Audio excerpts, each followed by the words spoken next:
మహిమ కలుగును గాక. హల్లెలూయా. చేరువచ్చిన మీ అందరికీ నా ప్రభువైన యేసుక్రీస్తు నామములో మీ అందరికీ శుభాభివందనములు. దయచేసి మంచిది కొద్ది నిమిషాలు దేవుని యొక్క వాక్యాన్ని మనం ధ్యానం చేసుకుందాం. నిన్నటి దినం దేవుని యొక్క వాక్యాన్ని ధ్యానం చేస్తూ సగంలో నిలిపివేసాం. సమయం అయిపోయినందువలన ఈరోజు దాన్ని కంటిన్యూషన్గా చేసుకుందాం. చూడండి, లోక సువార్త 2వ అధ్యాయము, క్షమించండి, మత్తయి సువార్త 2వ అధ్యాయంలో మొదటి వచనంలో ఉన్నది. రాజైన హేరోదు దినములయందు యూదయ దేశపు బెత్లెహేములోనే యేసు పుట్టిన పిమ్మట ఇదిగో తూర్పు దేశపు జ్ఞానులు యెరూషలేమునకు వచ్చి యూదులకు రాజు పుట్టినాడు ఎక్కడా అని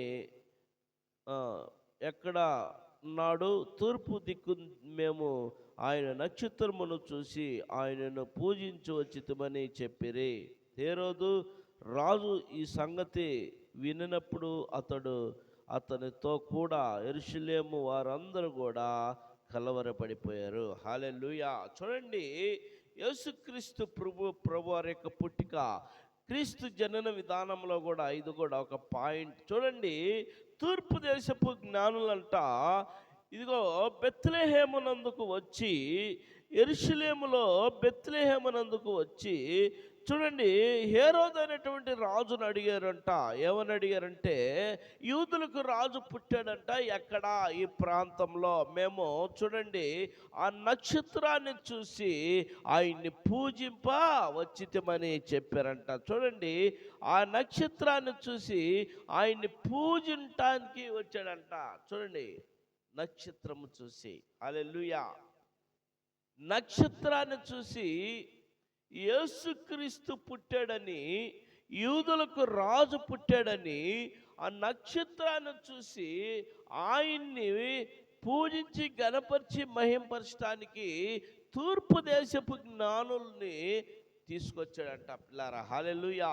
తూర్పు దేశపు జ్ఞానులు ఎక్కడి నుంచి బయలుదేరుంటారు తెలుసా? తూర్పు దేశం అంటే ఏదో తెలుసా? ఈ భారతదేశం. తూర్పు దేశం అంటే ఏదో తెలుసా? ఈ భారతదేశం. తూర్పు బంగాళాఖాతం. మనకి బంగాళాఖాతం ఉన్నది. బంగాళాఖాతము మనంతా కూడా ఉన్నది భారతదేశంలో. ఈ భారతదేశములో నుండి జ్ఞానులంట ఆ చుక్కతో పాటు ఆ చుక్కను చూసుకుంటూ యెరూషలేముకి వెళ్ళారంట. హల్లెలూయా. యెరూషలేముకి వెళ్ళింది గాక యూదయ బెత్లెహేములోకి వెళ్ళారంట. వెళ్ళింది గాక అక్కడున్నటువంటి రాజు ఎవరయ్యా అని కనుక్కొని ఆ రాజు దగ్గరికి వెళ్ళి ఆ రాజునే అడిగారంట. ఏమని అడిగారంటారు? అడిగిన మాట ఏందో తెలుసా? తూర్పు దేశపు జ్ఞానులు మేము, తూర్పు దేశపు జ్ఞానులము, ఇదిగో చుక్కను చూసి మేము, నక్షత్రాన్ని చూసి మేము వచ్చాము. యూదులకు రాజు పుట్టాడని, యూదులలో రాజు పుట్టాడని మేము వచ్చాము.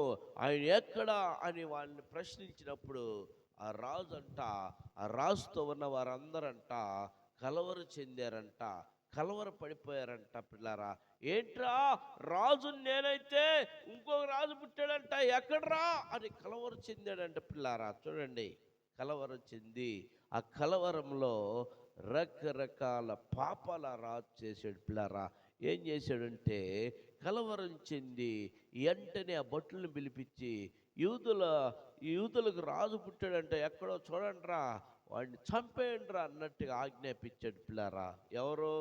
రాజు, హేరోదు రాజు. పిల్ల చూడండి, వినటానికే ఆయనకి వినంగానే ఆయన కలవర చెందింది. అంటే ఇక్కడ సాతానుడు వాడుకుంటున్నటువంటి విధానాన్ని నేను మీకు తెలియపరచాలని ఆశపడుతున్నాను. యేసుక్రీస్తు పుట్టుకలో, యేసుక్రీస్తు జనన విధానంలో సాతానుడు పాత్ర ఎంతైనా ఇదిగో ఎంతగా పాత్ర పోషించిందంటే సాతానుడు 99% సాతానుడు పాత్ర పోషించింది యేసుక్రీస్తు పుట్టుకలో. పిల్లారా, ఎందుకంటే యేసుక్రీస్తు పుడుతున్నాడంటే సర్వలోకానికి ఒక చక్రవర్తిగా, సర్వలోకానికి అయినా దేవుడిగా సర్వ సృష్టిగా అయిన కారణభూతుడిగా ఉన్నాడని సాతానుడికి తెలుసు. కానీ సాతానుడు ఏం చేసిందో తెలుసా? గతంలో దేవుడు అనేటువంటి వాడు మనిషికి కనపడలేదు కాబట్టి ఏ పాపం